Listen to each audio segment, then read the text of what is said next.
ನಮಸ್ಕಾರಗಳು. ನನ್ನ ಹೆಸರು ಅಥರ್ವ ವಿನಾಯಕ್ ಭಟ್. ನನ್ನ ಹೆಸರು ಕವನ ಮಂಜುನಾಥಾಚಾರಿ. ನನ್ನ ಹೆಸರು ಧನಿಷ್ಕ ಭರತಾಚಾರಿ.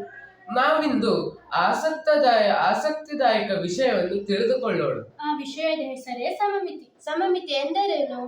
ಒಂದು ವಸ್ತುವಿನ ಮಧ್ಯಭಾಗದಲ್ಲಿ ರೇಖೆ ಎಳೆದು ಅಥವಾ ಮಡಿಸಿದಾಗ ಎರಡು ಭಾಗಗಳು ಸಮನಾಗಿ ಕಾಣಿಸಿದರೆ ಅದನ್ನು ಸಮಮಿತಿ ಎನ್ನಲಾಗುತ್ತದೆ. ಆ ಮಧ್ಯರೇಖೆಯನ್ನು ಸಮಮಿತಿ ರೇಖೆ ಎಂದು ಕರೆಯುತ್ತಾರೆ. ಒಂದು ಹಾಳೆಯನ್ನು ಹೀಗೆ ಮಡಿಸಬೇಕು.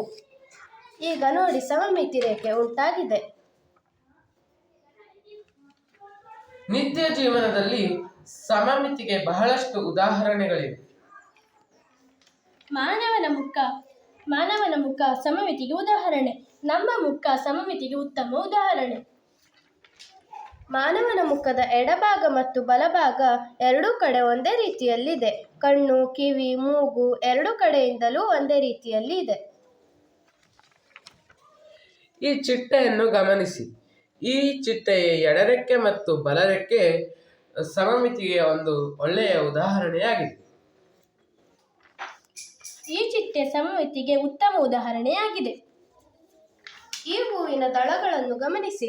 ಮಧ್ಯದಿಂದ ಹಲವಾರು ಸಮಮಿತಿ ರೇಖೆಗಳು ಉಂಟಾಗಿದೆ.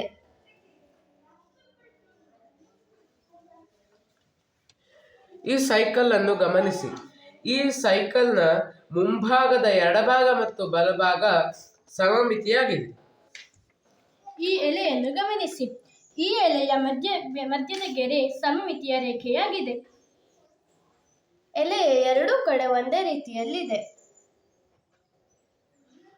ಕೆಲವೊಂದು ವಸ್ತುಗಳು ಸಮಮಿತಿಯಲ್ಲ. ಉದಾಹರಣೆಗೆ ಮರಗಳು, ಮೋಡಗಳು ಮತ್ತು ಬಂಡೆಕಲ್ಲುಗಳು. ನಾವೀಗ ಒಂದು ಚಿಕ್ಕ ಚಟುವಟಿಕೆಯನ್ನು ಮಾಡೋಣ. ಈ ಹಾಳೆಯನ್ನು ಒಂದು ಕಡೆಯಿಂದ ಹೀಗೆ ಮಡಿಸಬೇಕು. ಒಂದು ಕಡೆಗೆ ಬಣ್ಣವನ್ನು ಹಾಕಬೇಕು. ಈಗ ನಾವು ಸಮಮಿತಿಯ ವಿನ್ಯಾಸವನ್ನು ಗಮನಿಸಬಹುದು. ಧನ್ಯವಾದಗಳು ಸ್ನೇಹಿತರೆ, ಮತ್ತೆ ಭೇಟಿಯಾಗೋಣ.